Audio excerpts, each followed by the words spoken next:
25 and studied at the School of the Museum of Fine Arts in Boston. He left for England in 1964, and for the past 30 years, he has collaborated with textile designers like Philip Jacobs and Brandon Mabley to create stunning fabric designs under Fassett Collective in London. Brandon Mabley joined Kaffe Studio in 1990, and together they turned the studio into the renowned Color Lab. They continue to work in a vibrant environment where art, design, and craft seamlessly blend. Welcome, Kaffe and Brandon.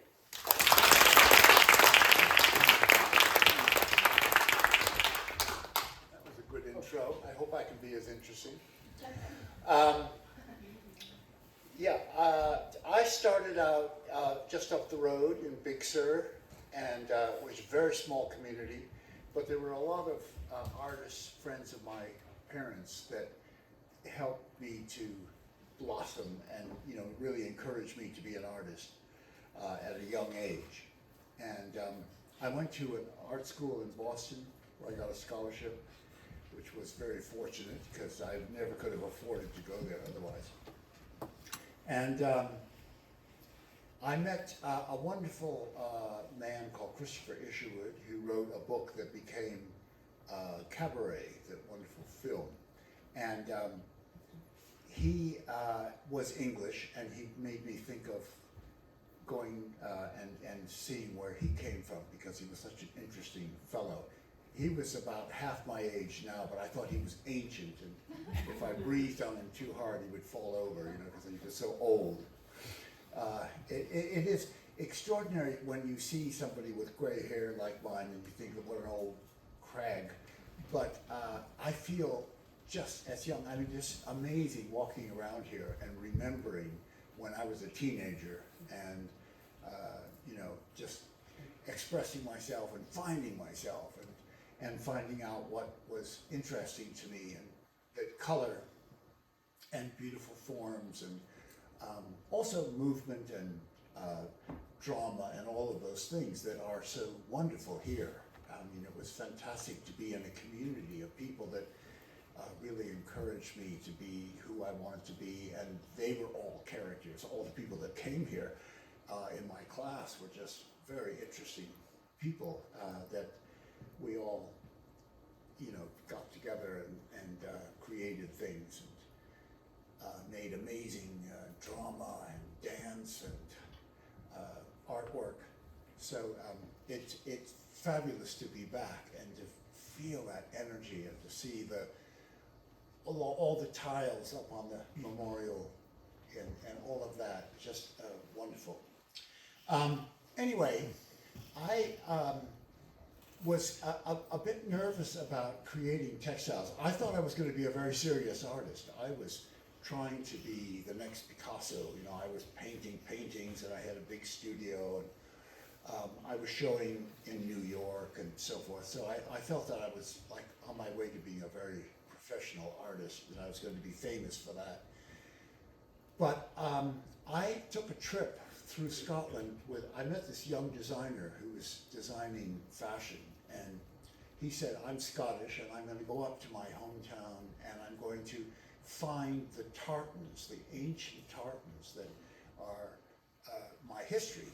And I thought, well, that's very interesting, these plaids that were made with vegetable dye looking colors. They weren't actually vegetable dye, but they looked like that. They were so beautiful, soft, natural colors. And the landscape was the most beautiful landscape I'd seen. When I was in grade school, these wonderful people would come in and tell us stories. And one of the storytellers was an Irish woman who would tell us mythology about Ireland. And she described a landscape that I was looking at. This Scottish landscape was exactly like the Irish one she was talking about. It was all, lichens and beautiful grasses and beautiful subtle colors. And when I got to this mill that my friend was taking me to, all the colors that I'd seen in that landscape were sitting there on the shelves in the form of yarn. And the yarn was made up of several colors each. They would meld these wonderful, wonderful colors together to create these complex Shetland yarns. And I thought, my God, this is the landscape. And then I thought, now, what have I seen in knitting that isn't boring beyond belief and pretty ugly, you know, kind of chocolate brown and black and fire engine red, and then there was baby blue and baby pink, and very little else in the way of yarn. The colors were just very unsophisticated. And I thought, what is wrong with knitters with this beautiful paint box they've got, and they're ignoring it? So I bought 20 colors of these beautiful colors. They were like the grasses and the wildflowers and the peat bogs and everything. They were just these wonderful organic colors. And I said to a woman on the train, do you know how to knit? And she said, yes. And I said, could you teach me? I've got some urgent knitting to do. And she taught me. It took me 20 minutes to learn, casting on and stitching. And by the time I got to London, I was knitting a great sampler piece. And I went straight to a yarn store, and I bought a pattern for a raglan sleeve jumper, and I went home and I knitted it. And when I was finished with it, I took it straight to Vogue magazine, even though it was a mess. But I was changing colors almost every row, and so it was very, very complex and interesting to me. You know, we always think we're geniuses when we do stuff. You know? So I took it straight in and I said, what do you think of this? And this woman behind the desk at Vogue magazine said, this is where knitting is going in the future. This is gorgeous. And go home and knit us something in Fair Isle. I didn't know what Fair Isle was, but I went home and I said to my cleaning lady, do you know how to do this thing called Fair Isle? And she said, yes. And I said, show me. And that was another 20 minutes tuition to do Fair Isle. And I sat there and I knitted this patterned jumper for the next magazine. And the woman who commissioned me, she said, one day you'll be designing for the Missonis. And the Missonis were the best knitters in the world, and very, very expensive knitting from Italy. Anyway, the minute my design came out in Vogue, I got a call saying, hello, I'm Rosita Missoni. I would like to hire you to do, we're coming to see you, could you show us your spring collection? And I had nothing but a little pile of gnarled bits of knitting that I had done, you know. And I said, I'm afraid this is all I can show you. And they said, it doesn't matter. They just pushed it back, she and her husband. And they said, come out and design for us. And I went out and I started designing. And the rest is history. They had a great success with the first collection. And suddenly I was a knitwear designer. You know, it was bizarre to think about because I didn't have any preparation for that. But I went on and then immediately being very shy and retiring, I did a book about my knitting, which turned out to be a bestseller. And that just was a great surprise to everybody, particularly myself. I never thought that it was going to be a success. We just threw everything we had into it. And I had a brilliant photographer. It was interesting being in the art department today and seeing you talk about how you photograph your products or your items, your handbags or your shoes or whatever.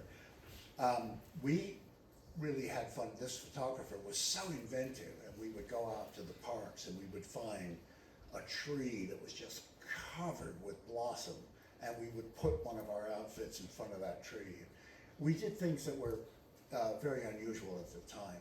You know, there was a way that you photograph anything in those days. You know, the model would have a set of positions that she would take, and it was all very set, and there was no smiling. Everything was very severe, and also, you know, you always had these like clean backgrounds, usually done in studios with a white piece of paper.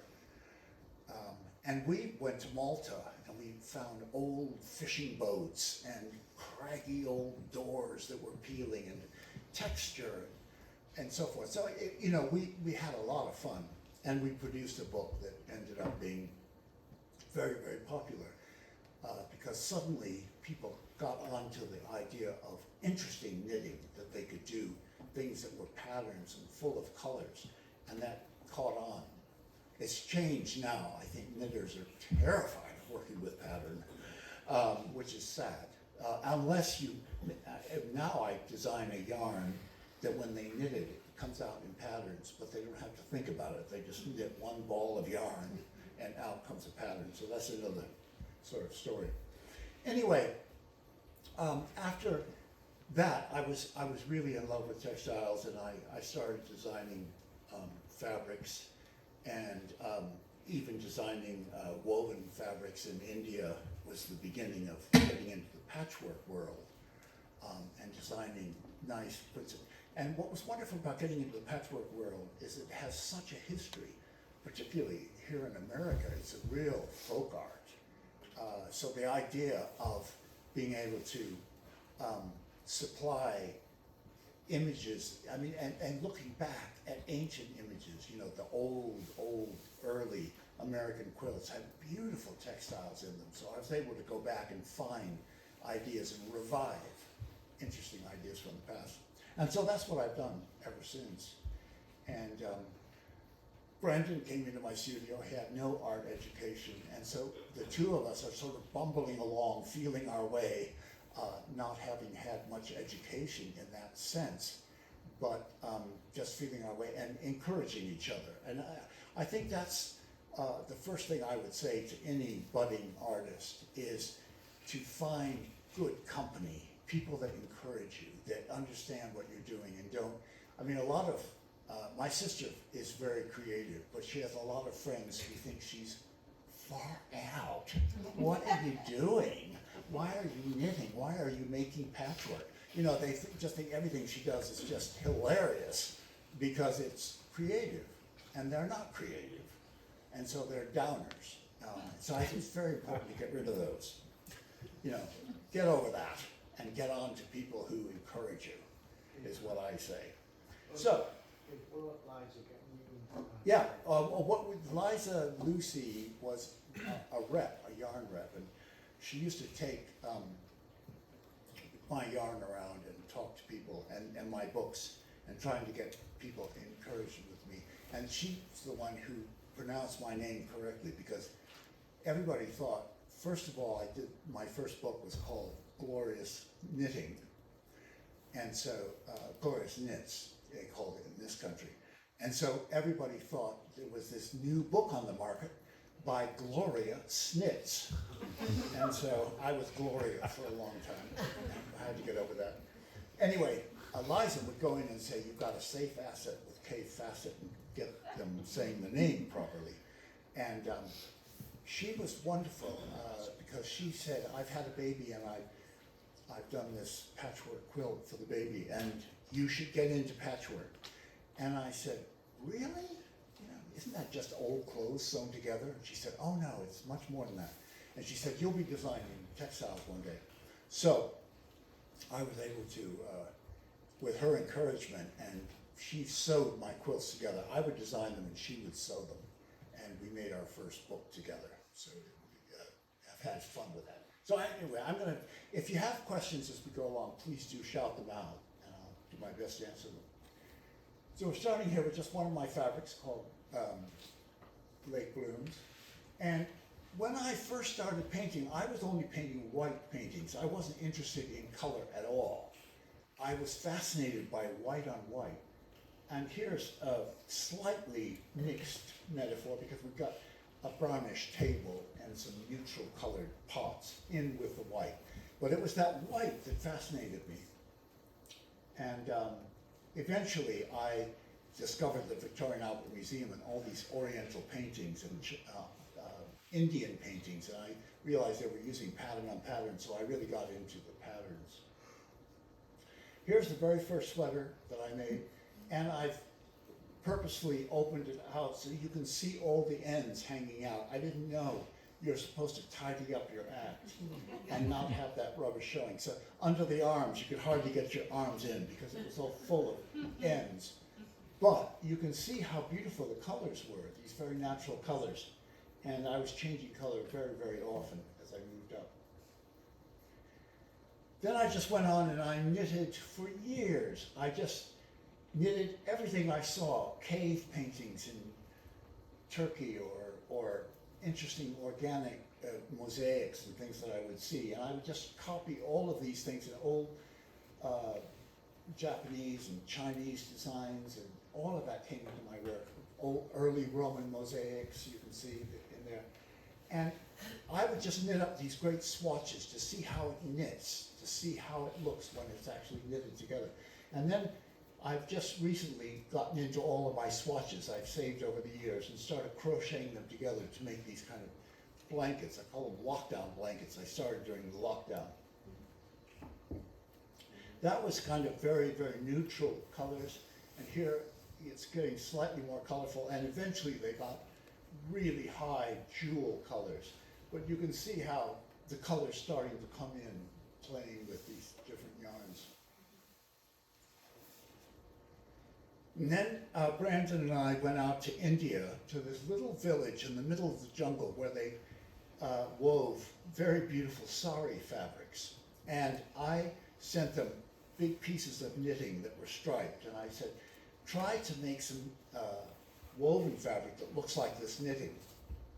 And they did, and they did a beautiful job, the most beautiful fabrics, and that really put us on the map. When that hit the market, you can see there's the collection part of it, and that we really impressed the people doing patchwork with these colorful stripes. This is just a big vase. I have a lot of china that I've collected, because one of the things that England is very famous for is wonderful, colorful china. And so I collected a lot. I get a lot of ideas from that. You can see the background there is little flowers, and then these big flowers on top, and I like that idea, so I did a fabric that was based on that. And there I am painting with gouache, doing a design. And that's a rug from Russia that I bought off a truck. And there you can see I'm painting, and this is every color that I paint onto the design gets recorded at the bottom there, and eventually each of those colors will equal another color to make a colorway, which is like a different color mood of fabric. How much of your artwork is done on the computer? Now, Brandon's asking how much of my artwork is done on the computer. I don't have a mobile phone, I don't know how to drive, I don't know how to do anything in the 20th century, so basically I do not do anything on a computer. Everything is painted by hand. So there's the different color moods that I've created for that fabric. And there's another Spode teapot that's probably 1800s. And that, I love the design of that and used it as one of my fabric designs.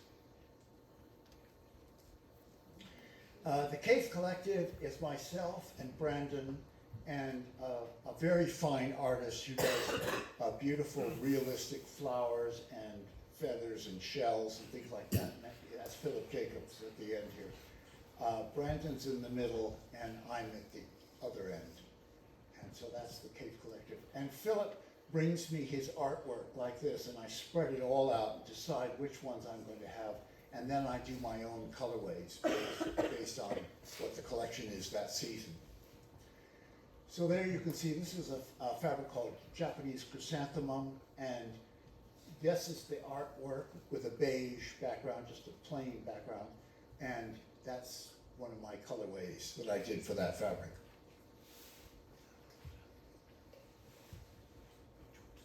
And this is the latest collection that's just coming out, and this is the way it comes out in this big folder. We get ones by Brandon, and ones by Philip, and ones by me, all put together in color groupings. Yeah. Oh, thank you. All right.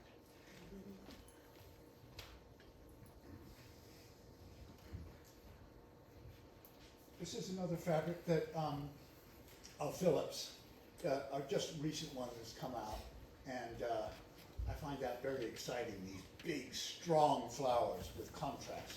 I like drama in fabrics.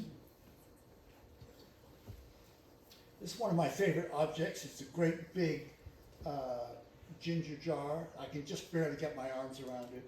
And that is, I love the fact that it's got these very big circus frogs behind the flowers. I find that anything unusual like that, I'll snap up if I can afford it. And then I did a painting of it, which was woven into a tapestry. So we did several tapestries based on these paintings.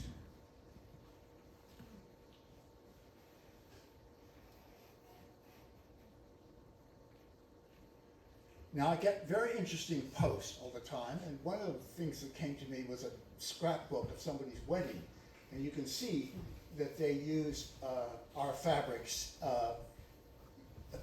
throughout for the wedding. So you've got a golden table and a big red table and a beige and purple, and it's just a kind of exciting to see how they use these very floral fabrics for a wedding in Italy. I got a commission to do a carpet for a guest room, and this woman said she wanted it fairly soon, and I was just about to do a big trip across America, so I thought, what can I do that I can do while I'm traveling, and I don't need a lot of reference books to be looking at as I'm doing the needlepoint. And so I thought, if I do a crazy quilt, which is a style of quilts, it's just very, very organic and playful and lots of embroidery and craziness. And I thought, if I just make something up that looks like one of those crazy quilts, that'll be a good subject, and I can just make it up as I travel, which is what I did, and this is the end result. So you can see I put fans in here and there just to give some cohesion, because it is a bit mad, but it was fun to stitch. This is an Afghani coat. It always interests me that something happened in the West where people just got freaked by the use of color. It's like it was just not done to wear color in the street. When I was growing up, there was a lot of color around, it seems, but people have gotten very nervous, and so there's a lot of neutral and black and kind of non-color that's worn by people. It's as if everybody's wearing a kind of uniform.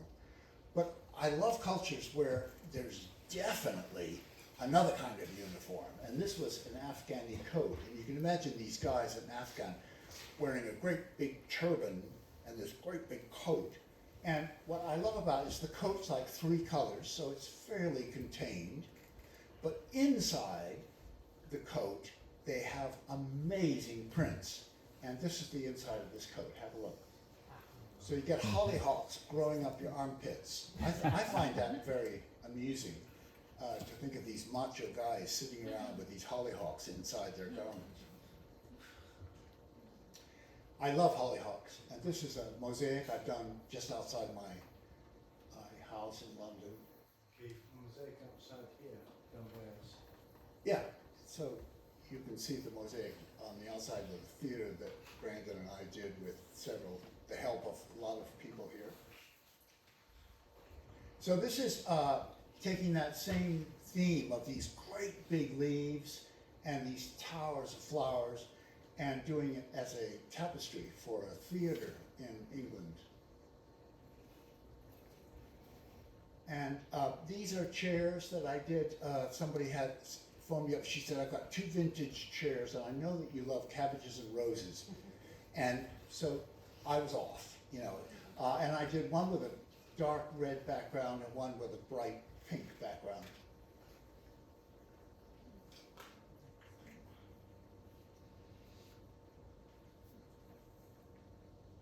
So these are just, you take a piece of canvas and you just draw out a design and stitch it. It's really fun to do. And you can take a chair like this, which was just in a junk shop, kind of inexpensive chair, and make it a museum piece by covering it with your designs that you might think of. So it's a great fun thing to do. Even though I make colorful fabrics, my best-selling fabric is this gray flannel that the fabrics, if you're designing a quilt, the fabric sticks to it, so you can just stick them up there and smooth them on and create the entire quilt, so you can stand back and have a look at it. It's just a very good way of working, but anyway, that's my best-selling fabric. Brandon and I, once we've designed a set of quilts, we go out looking for locations, and nobody could believe that we didn't go and paint these gates to go with that quilt, because look how well it goes, those colors. And this became the cover of our book, but those are Victorian gates for a meat market in the middle of London. And that became the cover of Timeless Themes. I love paperweights. I love the idea of these kind of primitive flowers done in glass in rows, and I've often used it as decoration and books and so forth. So yeah, there's the end papers of my autobiography. I did a book called Timeless Themes, as I was saying, and we took different themes like squares, circles, stripes, and did a whole chapter on that theme. And here's part of the chapter on circles and how it relates to buttons and fruits and yarn spools and shells, and even a tree you can see is yarn bombed up there. You're all very quiet. Is anybody still awake? Oh, you are. This is taking several fabrics that are based on circles. One of the fun things about doing the Timeless Themes was to do all the quilts would be stripes or squares or circles. And here you can see all the different circular prints, particularly that one of Brandon's called onion rings there in the middle of that great big black and white circle. And you can see how they all just came together with a circular theme on the border.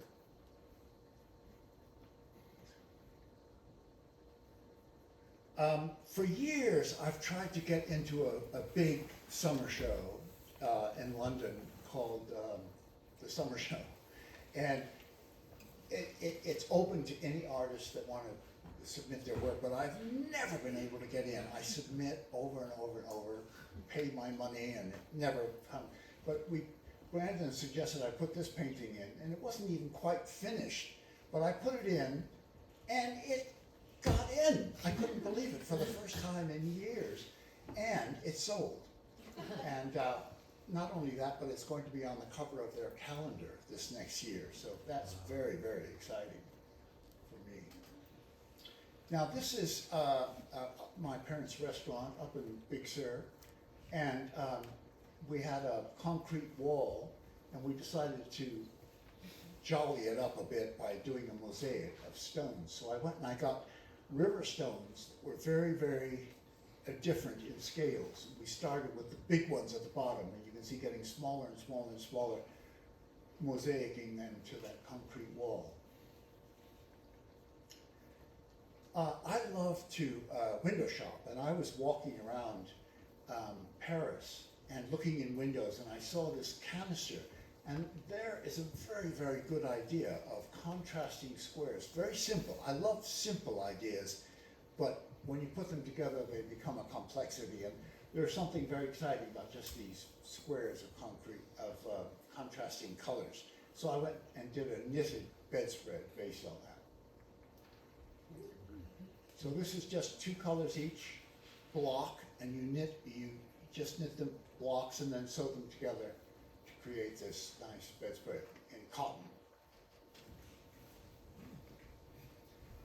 This is a friend of mine who sews my quilts, and she's also a very creative woman, and she decided to create her drawing room with my subtle fabrics. She took the softer, more grayish kind of toned fabrics and made these wonderful patchworks and then attached them to the wall.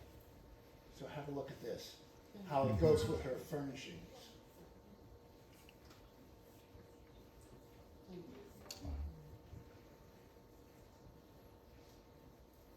I just find it absolutely charming. And it's a little seaside house, so when you're there, you can see the ocean outside and the colors of the sea, and it just feels like it's all together as one thing. This is a new book I've done called, it's to do with small projects, to play with fabric, to get your toe in the water if you're kind of new at patchwork. And so it's called Brilliant Little Patchworks.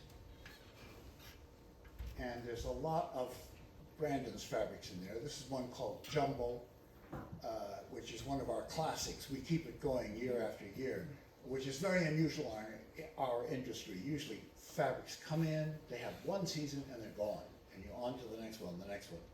So it's nice to be able to have a classic range. And here I've made napkins out of the brighter, bolder fabric. And that's fun, the idea of making a party out of a lunch or a dinner. This is our newest book called Quilts on the Farm. And I did this quilt with yellow stars in it because there was a tractor. When I went to do the recce at this farm, there was a tractor with huge yellow wheels. Of course, it wasn't there when we got back, but this little piece of machinery was, so we photographed the yellow quilt next to that. And then this nice little blue tractor was fun to drape one of our blue quilts over. And this is a new idea of taking squares and cutting them in half diagonally, some of them, and creating a kind of donut shape. And so that led to one of our good quilts in the book. So there you can see the donut shapes.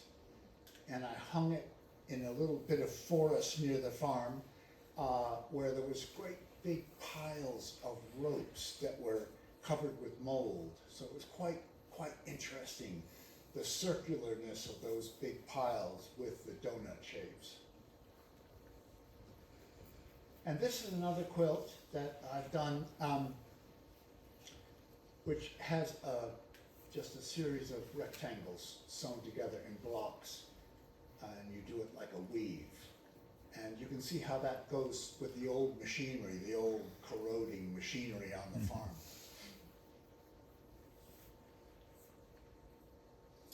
And there's a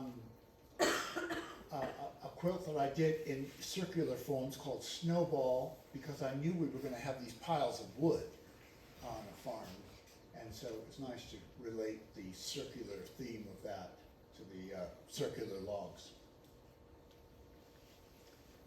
And then just a nice jazzy piece called Lightning, Streak of Lightning, something like that. It's kind of a very famous old quilt pattern. And that was fun to put near some bright painted wood on the farm to get the sort of color theme going. These are the stripes that are woven in India that we're using at the moment, but we're about to change back to those more complex, colorful stripes. And I love just bold use of color in the landscape. And this is just a pier that we have near the house that we have in Hastings.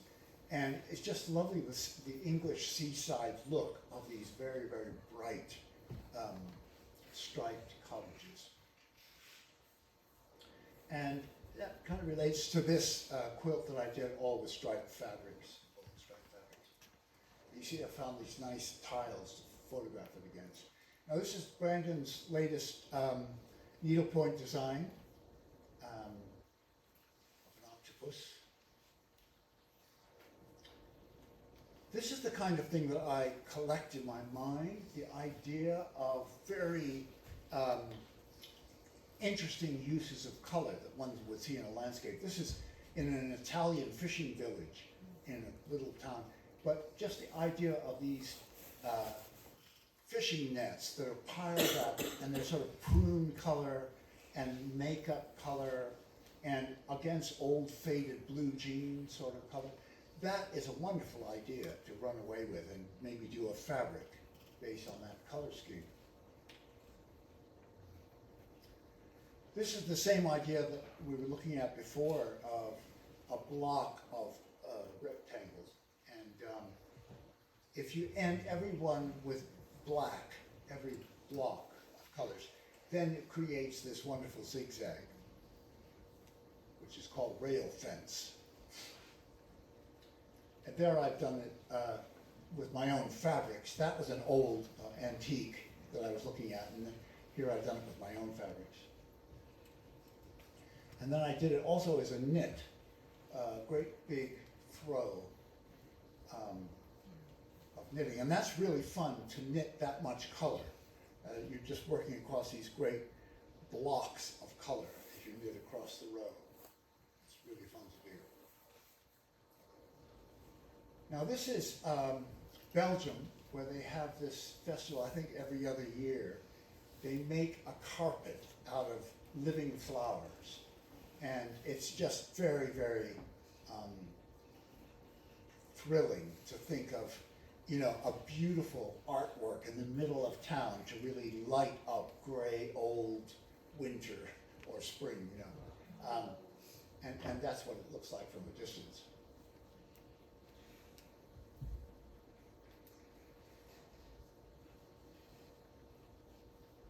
So this is an embroidery by the woman who did that room filled with the patchwork. She said, "This is my self-portrait." So I thought that was quite funny. I liked it.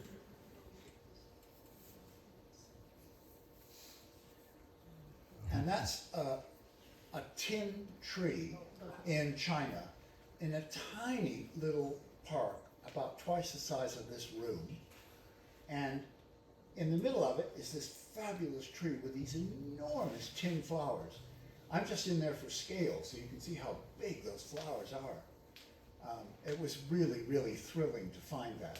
I just found it a marvelous work of art. And that's one of my fabrics called Enchanted, looking at circular forms and flowers. We do that as a big wide backing, so it was very easy to put it on the walls, 108-inch wide swaths of this print. This was an exhibition we had, and this was the room where we showed a video, so people could sit there among all these flowers and watch a video about our process. These are seed packets, so just looking at these portraits of flowers gave me the idea to do a quilt where I would fussy cut great big chunky flowers and make a quilt out of that. So you can see how just a square where you're cutting a great big portrait of a flower, one after another, and sewing them together in a quilt called seed packets.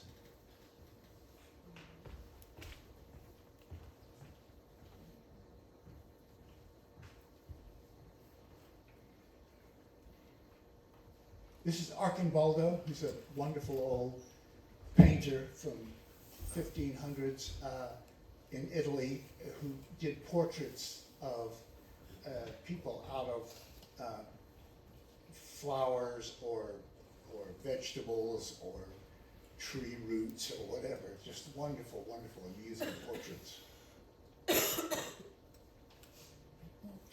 And this is a commission I had to do a tapestry, and I could do anything I wanted. So I picked my favorite flowers and favorite vegetables and leaves and just did this big long stitch. It's all done in long stitch, so it's like painting with wool. And it's really, really fun to do big images that you can do quickly in these long random stitches. And I took one of the images off that to do a needlepoint cushion based on that tapestry. Use a waterproof marker. And I use a waterproof marker to start the whole design, and then this, you can see the process of stitching it together. Some of the background comes in, you can see how it's gonna look against that, and then finish off the whole thing. And then I dampen it down and stretch it out, so that's why it needs to be a waterproof marker that doesn't run. This is a big sweater jacket I've done for Rowan, which is the company I designed for. And you can see just these big sprays of leaves. I like big, bold designs, as you can see. And that's even bolder. Brandon doing his version. This was a whole theme on the tropical gardens in London. This is the way I would start to design something in needlepoint. Somebody wanted a chair done, and so she brought me a round piece of paper that was exactly the right size for putting on the top of the chair. And I drew out a big flower and started stitching it.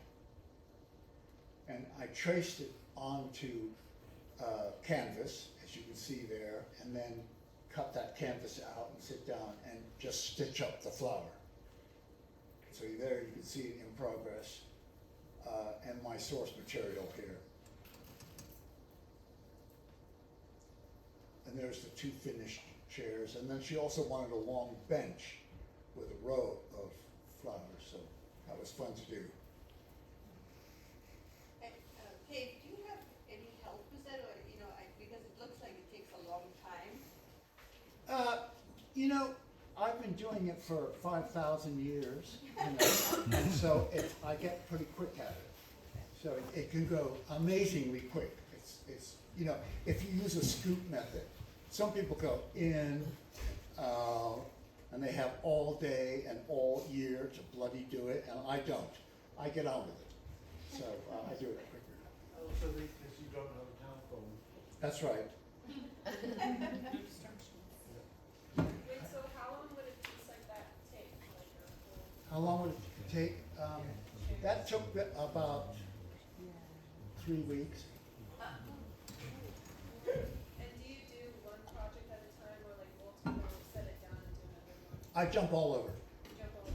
I'm very undisciplined. Have you ever stitched like? Now this is for Marks and Spencer's. This is doing long stitch big flowers that they used on their Christmas packaging. So that's a company that does, fancy teas and cookies and candies and things like that for Christmas.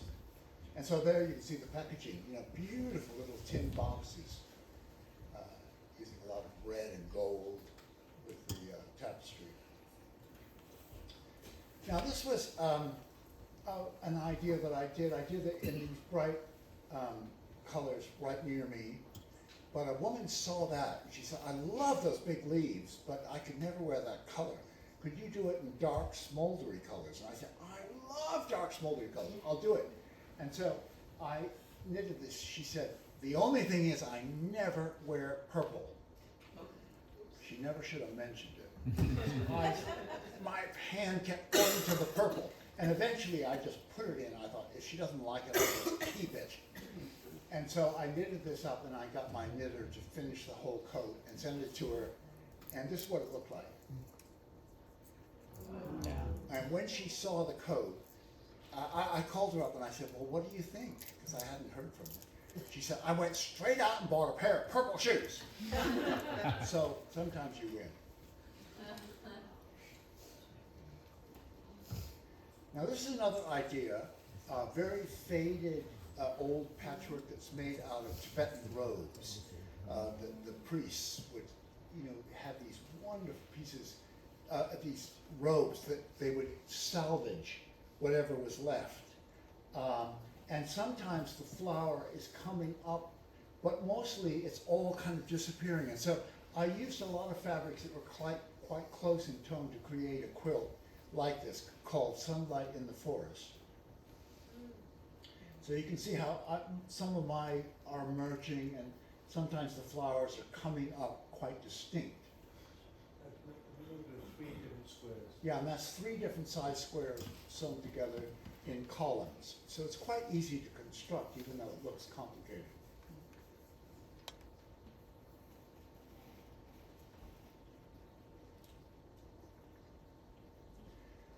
Now this is yarn that I get from Peru for a company I designed for called Peruvian Connection. And they send me this, it's like a box of chocolates. I open this box and it's the most beautiful colors in gorgeous silky cottons. And I run 3 strands together when I'm knitting for them because it's quite fine. And I love designing for them because no matter how many colors I give them, they cope with it and they just sit down and they knit these beautiful garments. So here's the latest one, looking at one of the wonderful old blankets you can see in Guatemala and getting those kind of colors going. Now this is probably one of the most extraordinary things that's ever happened to me. This little tiny shop on the edge of a town at the top of Holland wrote to me and they said, we've got a big exhibition of quilts coming to our town and we want to make something that draws attention to that. So we're going to get maybe 30 women to sew up little quilts and we're going to sew those together and create a big hanging on a tower in the middle of town. And they thought 30 women were going to answer this ad. They put a tiny ad in the paper. Well, 350 decided they wanted part of this, and they made so many quilts, and they were so huge that they had to hire an airline hanger to sew the whole thing together to make this massive quilt that hung in the middle of this town. Have a look. Isn't that fabulous? I mean, my reaction was, my God, I didn't realize it was going to be good taste. You know, I thought it was going to be bizarrely weird, but it was absolutely beautiful. Look at the way it goes with the old brick. It was just marvelous. And that's Brandon and I. I was in tears. I was so moved by it. It was so extraordinary. And when it was finished, they took it down and they took the whole quilt apart and gave each little quilt to children with leukemia. So it was quite a wonderful story in there. This is my dining room on a nice quiet day.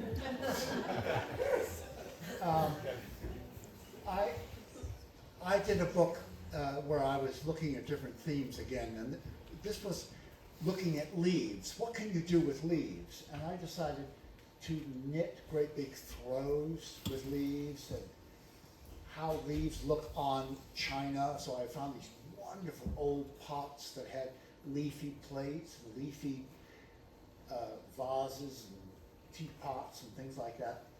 And then on the floor, a hooked rug with a great big cabbage. And then I did wallpaper. I found this wallpaper that's supposed to be one scene of Kew Gardens. And I bought 3 different sets of this and collaged them together. So I had to cut out all these leaves of one colorway after another and glue it on top of the one before it. And so it was amazing to put all of that together.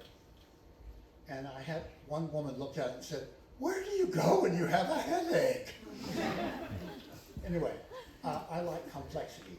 So this is, I wanted Chinese wallpaper in this dining room. We couldn't afford it, so I painted my own.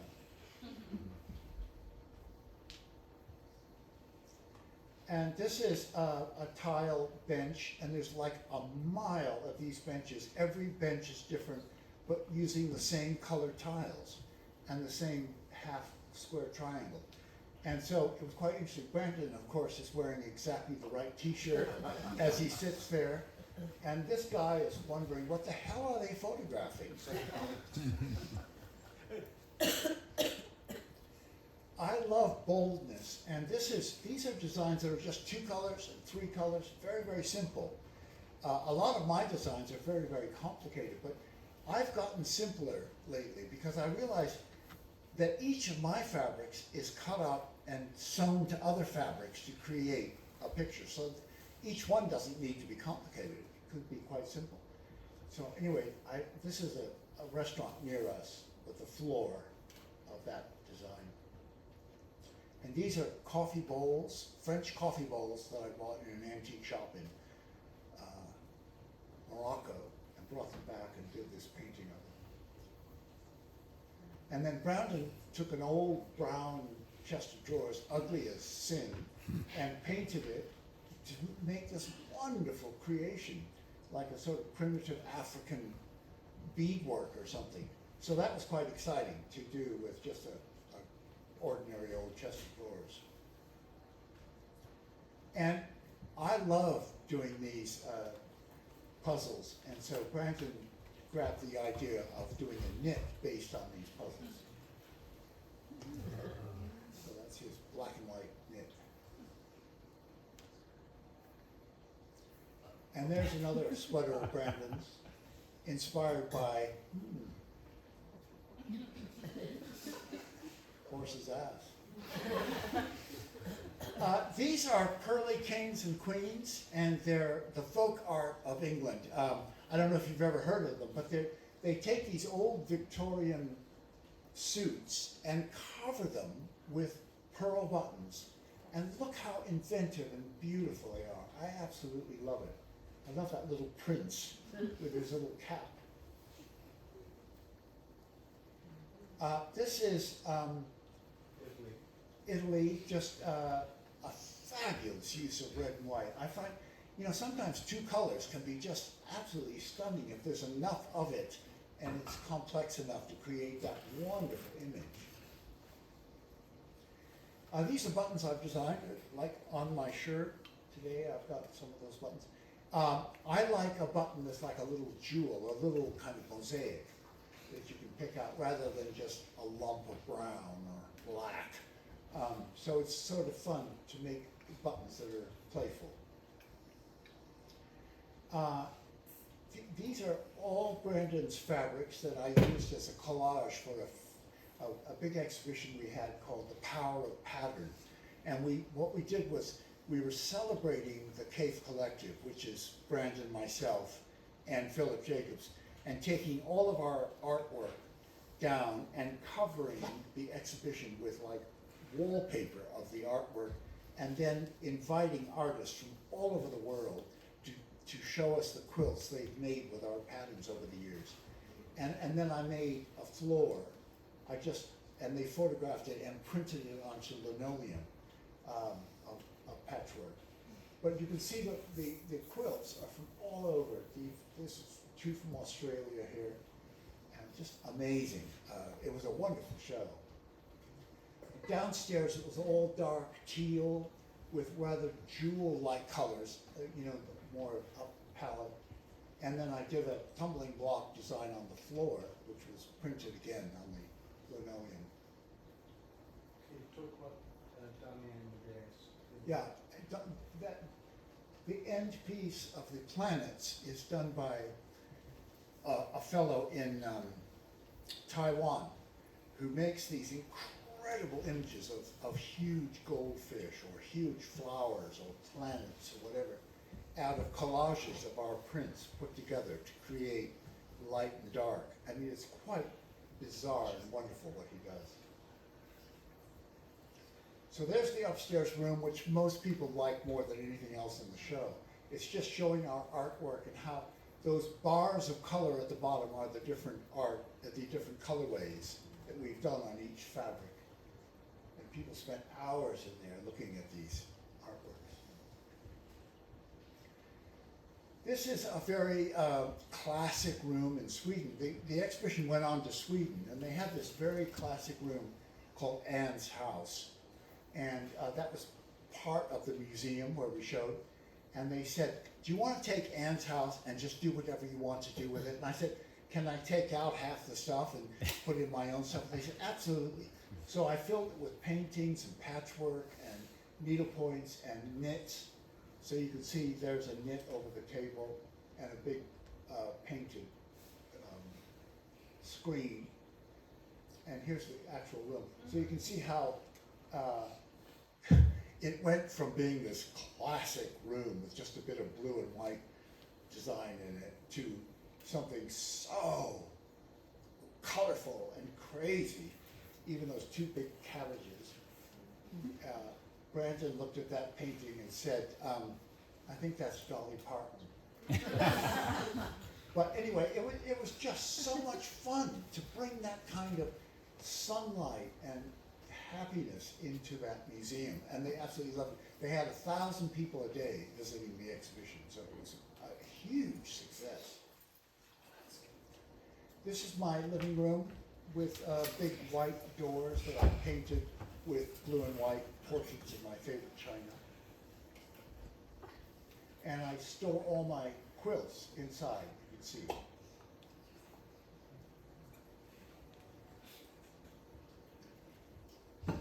This is a piece I did.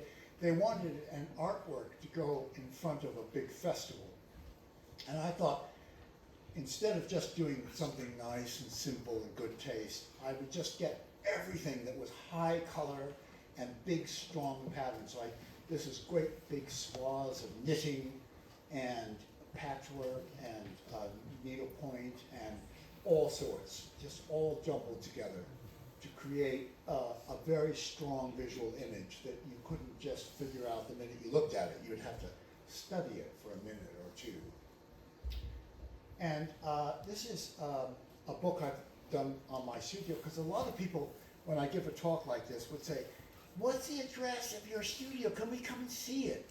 And I'd say, stay home, I've got work to do. So I just decided to do that book called Kaffe Fassett in the Studio. Can we go back to that? No, good going through No. time. Okay.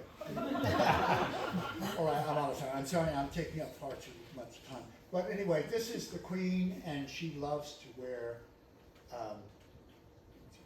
very occasionally she will wear something quite interesting. But so she wore one of our patterns as a dress, and I was just thrilled because she was a great queen, and we miss her a lot in England. Anyway, thank you very much.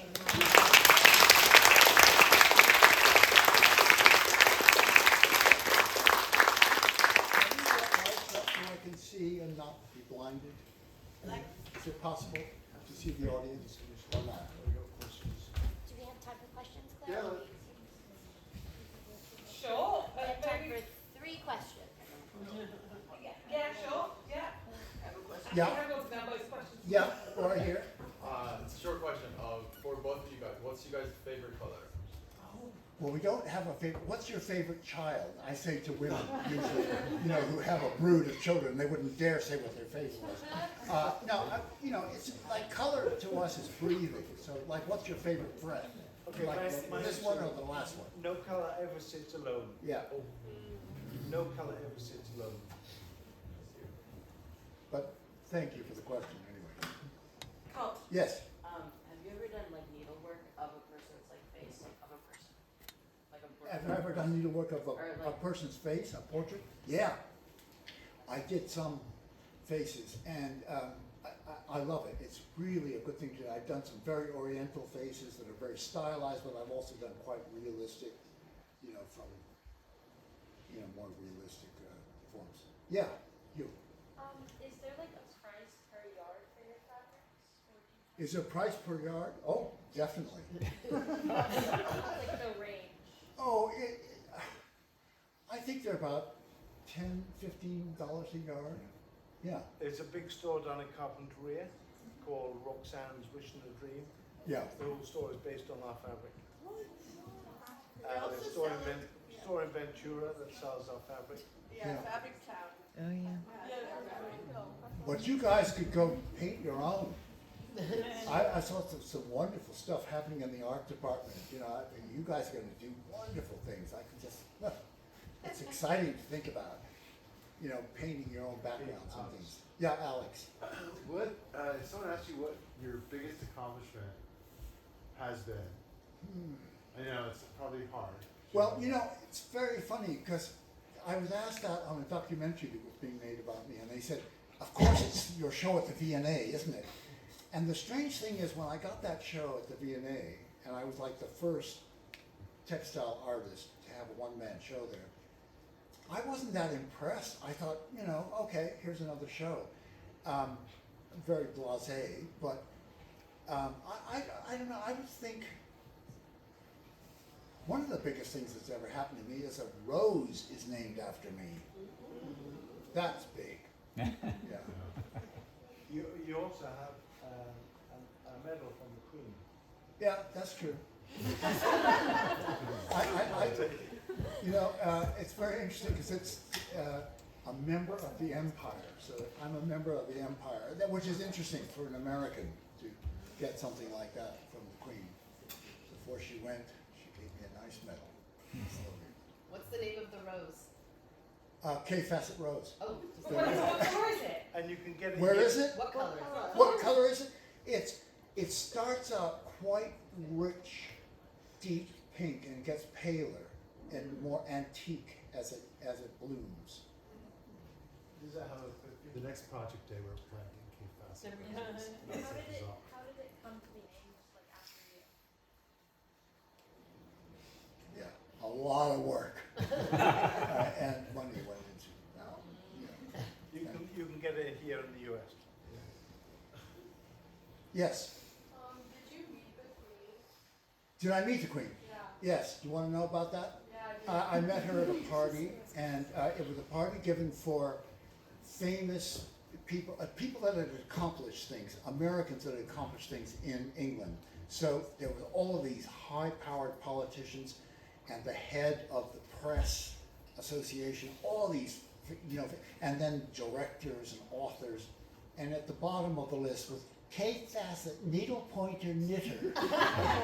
And she didn't actually read the list, the Queen, but she came around to meet me and they said, Mom, this man has had the first one-man textile show at the Victoria and Albert Museum. And she said, oh yes, what of? And I said, well, knitting and she went, knitting? I can do that. And she just walked away and talked to somebody about making airplanes. That was her thing. She loved, mechanics and toughness. So knitting was like, oh come on, I can do that. She wasn't interested at all. Who's your partner for the night? Princess Diana's sister. Oh yeah, Princess Diana's sister was at my table. I was next to her. For what it's worth. Yes. So what project brings you joy? Like you think like, oh, that just makes me happy. You just didn't think I had that experience to do. Oh, just anything with color. The Chelsea Flower Show. You go and here's this explosion of color in and out of a tent. So anything like that, and that like that carpet in Belgium. When somebody goes out of their way to create something wonderful, I mean, in Mexico, the wonderful paper mache animals and things like that being paraded down the streets with firecrackers and stuff. I love all that. I love celebrations and heightened life, which is what color is, what color can do. Yes. You were saying that you created a lot of the fabric. So what exactly is the process on that? Were you drawing out designs and sending them to a manufacturer? Or Yeah, you paint- exactly. Okay. You draw the design out, you paint it out in gouache, and you do all the colorways, and I do like a little sample piece to show what the blue colorway would look like or whatever. That gets sent off to Korea where it's printed. They do a beautiful job of printing fabric there. And then they just print it up. And it's for consumers, not just for fashion brands. Oh no, it goes all over the world to patchwork shops, and so we have a lot of followers in different countries, and it's wonderful. Thank you. Thank you. Good questions. Yes. Saskia first, because she's had her hand up. I see a lot of inspiration clothes in your slides. So do you always carry a camera around? I know my dad's an artist. He always has a sketchbook. So Wait a minute. I got about halfway through that night. Do you always carry a sketchbook or camera? She sees you. Oh, do I carry a camera to record things? No, I take Brandon. And Brandon Brandon is a very good photographer. Most of the images that are really good in this show are made by Brandon. So, yeah, he's very good. Yes. It looks like there's a really interesting backstory. You know, I'm assuming the jockey's silks. Yeah, that's one of my. It's done by Philip Jacobs, but I do the colors. Called Brassica. That design, and so I'm not sure whether he's saying I won or thank you, Kate Fassett. He could be saying that. We just found it on the internet. I have no idea. Yes. Do I what? How did Brandon and I meet? He was just in my neighborhood, and I got to chatting with him, and he said, "Where do you live?" And I said, "Oh, a couple of streets away." And I said, "If you're passing by, you'll just look through the window and you'll see a very colorful room full of tapestries and things." And he didn't just look through the window. He knocked on the door and said, "I want to see this." And when he walked in, he knew what it was all about. Instinctively, he understood what I was trying to do. And so he would come on his days off. He was working a couple of jobs, but he would come on his days off. And he was so curious, and he learned everything I taught him very quickly. And I thought, for somebody who had no art education, that's amazing. And so I said, you know, if you want a job, you've got it. And he came and took over the studio and organized it. We've never looked back from that day. Anybody else? Or we're out of here. Thank you very much. That was enjoyable.